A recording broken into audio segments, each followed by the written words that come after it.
क्योंकि पुष्पा 2 रिलीज होने वाली है तो क्यों ना पुष्पा 2 से पहले पुष्पा 1 का रिकैप हो जाए। तो चलिए बात करते हैं।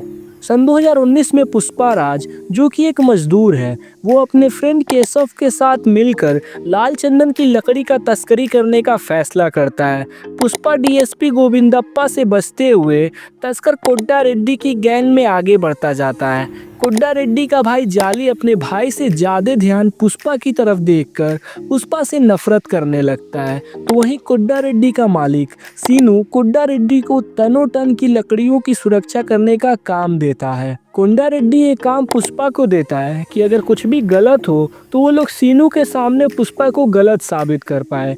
जाली जानबूझकर पुष्पा के साथ तोड़ाफोड़ी करता है ताकि पुष्पा पुलिस द्वारा पकड़ा जाए, पर पुष्पा और केशव पकड़े जाने से बचने के लिए अपने दिमाग का इस्तेमाल करते हैं। तब पुष्पा को पता चलता है कि सीनू अपने कार्यकर्ताओं के साथ धोखाधड़ी कर रहा है। पुष्पा ये बात कोड्डा रेड्डी को भी बताता है, पर कोड्डा रेड्डी शक्तिशाली सीनू के खिलाफ जाने से इनकार कर देता है। तो वहीं दूसरी तरफ पुष्पा को दूध बेचने वाली श्रीवल्ली से प्यार हो जाता है और इन दोनों की सगाई भी तय हो जाती है। सगाई के दिन पुष्पा का बड़ा सौतेला भाई मोहन एक बात बताता है कि पुष्पा नाजायज है। फिर हाथापाई में पुष्पा की मां को चोट लग जाती है, जो उसे आगे बढ़ने के लिए प्रेरित करती है। वो सीनू को दरकिनार कर देता है और उस लकड़ी का और भी अधिक लाभ पाने में सक्षम हो जाता है। जब जाली को ये बात पता चलती है कि श्रीवल्ली का पिता गोविंदप्पा के लिए एक जासूस है, तो श्रीवल्ली को अपने पिता को बचाने के लिए उसे अपने साथ सोने के लिए ब्लैकमेल करता है।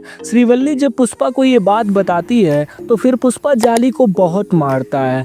जाली को डप्पा रेड्डी को ये बात नहीं बताता कि उसे किसने मारा है, क्योंकि वो खुद पुष्पा को मारना चाहता था, पर जाली को पुष्पा ने ही मारा है ये बात उसे अपने आप ही पता चल जाती है। कुंडप्पा रेड्डी पुष्पा को मारने की कोशिश करता है, लेकिन उन पर सीनू के आदमियों और जीजा मोगिलेशु द्वारा हमला किया जाता है, जो कुंडप्पा रेड्डी को मार देते हैं। पर पुष्पा कुंडप्पा रेड्डी के छोटे भाई जग्गा को बचा लेता है और फिर से उनकी साझेदारी को शुरू की जाती है और मोगिलेशु को मार दिया जाता है। विनायक नायडू सीनू और पुष्पा के बीच में समझौता करवाता है, लेकिन पुष्पा को घोटालों के बारे में पता होने के बाद वो सीनू की जगह पुष्पा को अपॉइंट करता है। और जैसे जैसे टाइम बीतता है पुष्पा पूरे सिंडिकेट पे कंट्रोल कर लेता है। फिर गोविंदप्पा अपना इस्तीफा देता है और फिर उसकी जगह भंवर सिंह शेखावत की एंट्री होती है और फिर वो सब काम संभालता है। पुष्पा शेखावत को रिश्वत देने की कोशिश करता है, पर शेखावत अपने अकड़ में